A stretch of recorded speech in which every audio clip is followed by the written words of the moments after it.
Parc Kellerman, Ah place oui. d'Italie, Paris. Donc là, c'était un grand parc, euh, très bien agencé, avec des gens qui faisaient du sport.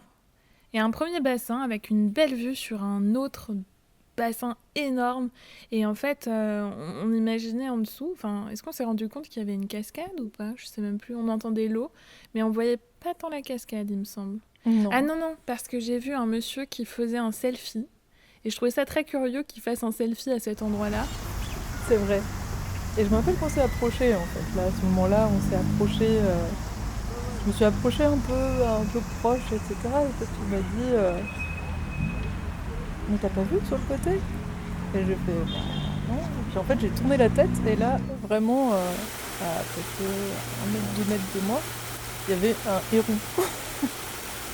Un héron. Et c'est fou parce qu'il avait pas tellement peur en fait des humains qui étaient dans le parc. Et il s'est quand même envolé à un moment donné, il s'est positionné au milieu de la fontaine, enfin de cette cascade en fait, enfin devant, je sais pas dessus.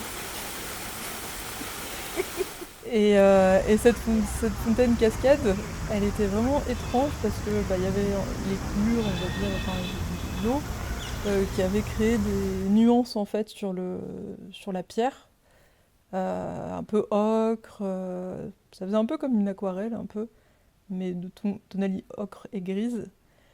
Et le héron, en fait, il portait presque les mêmes couleurs. Donc c'était assez étonnant. Et on se disait que c'était un peu le roi du parc, parce qu'il trônait là, au milieu de cette fontaine. Et en même temps, il était majestueux. Et en même temps, bah, on avait aussi en tête ce que la dame nous avait dit au parc Picasso, comme quoi bah, les hérons mangeaient aussi les canetons. Donc c'est ça. Donc après, on a continué.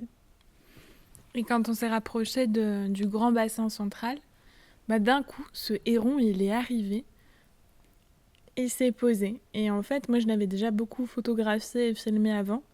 Et là, j'ai réussi à capturer quelques photographies de son arrivée sur une espèce de cabane en bois au milieu du bassin, aménagée pour le héron. Et ça fait un peu un pont avec cette fameuse une passerelle avec la cabane pour les canards Parc Picasso qui finalement n'a pas encore servi, d'après ce que la dame nous a dit. Et on a continué à allonger tout le grand bassin. Je me rappelle aussi que je m'étais retournée à un moment donné et puis bah, il y avait plein de petits canetons qui essaient de grimper en fait pour se rapprocher de leur mère et d'escalader la pierre. Il y avait le héron juste en face, du coup, bah, ça posait aussi des questions là-dessus. Et on a suivi le bassin. Et Laurine, à un moment donné, elle a commencé à filmer un pigeon. Et on se suivait toutes les deux. Enfin, et il y a un pigeon qui est arrivé, donc elle l'a filmé. On continue, et en fait, il y a un deuxième pigeon qui est arrivé. Il y en a un troisième qui est arrivé. Un quatrième. Et alors, je sais plus s'il y en avait un cinquième, mais je crois. Il me semble que non, quand même. Mais bon, quand même, ils étaient tous à la queue leu-leu, comme ça. Et ils se déplaçaient. Et nous, en les suivant, moi, j'avais l'impression qu'on était aussi des pigeons qui suivaient ces pigeons-là. Et du coup, on était un petit peu avec eux, en fait, à ce moment-là.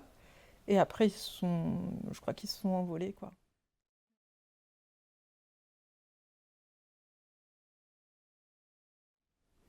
Descendre quelques marches, des fleurs de cytise, hérons et escalade de canetons. Je viens de voir un héron. Cela me rappelle une dame qui nous a raconté au parc Picasso à Gentilly que les hérons ont mangé tous les canetons. Sauf que c'est arrivé avant que la maison à canards ne soit construite et installée au milieu de la fontaine. À la queue leu-leu, les pigeons avancent sur le rebord du bassin du parc Kellerman.